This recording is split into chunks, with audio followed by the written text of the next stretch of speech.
ഒരു പെണ്ണും ഒരു വീട്ടുകാരിയും തന്റെ അയൽപക്കത്തെ വീട്ടുകാരെ നിസ്സാരമായി കാണരുത്. വലൗകാന ശിഖ്ഖ ഫിർസിനിഷാ, നിങ്ങളുടെ വീട്ടിൽ ഒരു ആടിന്റെ മാംസം വന്നാൽ, അത് എന്ത് മാംസമാവട്ടെ, വിശേഷപ്പെട്ട ഒരു ഭക്ഷണം ഉണ്ടെങ്കിൽ അതിന്റെ ഒരു കാലിന്റെ മാംസമില്ലാത്ത എല്ലാണ് നിങ്ങളുടെ വീട്ടിൽ ബാക്കിയുള്ളതെങ്കിൽ പോലും നിങ്ങളുടെ അയൽവാസിക്ക് അതിൽ നിന്നൊരു ഓഹരി കൊടുക്കാൻ നിങ്ങൾ മടി കാണിക്കരുതേ.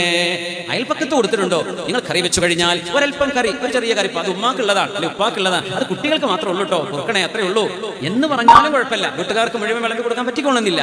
എന്നാലും നിങ്ങളുടെ വീട്ടിലുണ്ടാക്കുന്ന വിശേഷപ്പെട്ട ഭക്ഷണങ്ങളിൽ നിങ്ങളുടെ അയൽപക്കത്തെ വീടുകളിലേക്ക് ഒരു ചെറിയ കറിയുടെ കപ്പെങ്കിലും നിങ്ങൾ കൊടുക്കാൻ മറന്നു പോകരുതേ. മഹാനായ അഷ്റഫുൽ ഖൽഖിന്റെ ഉപദേശമാണത്. ഇന്ന് അയൽപക്കങ്ങളുടെ ബന്ധങ്ങളുണ്ടോ? നമ്മളങ്ങനെ ചെയ്യാറുണ്ടോ?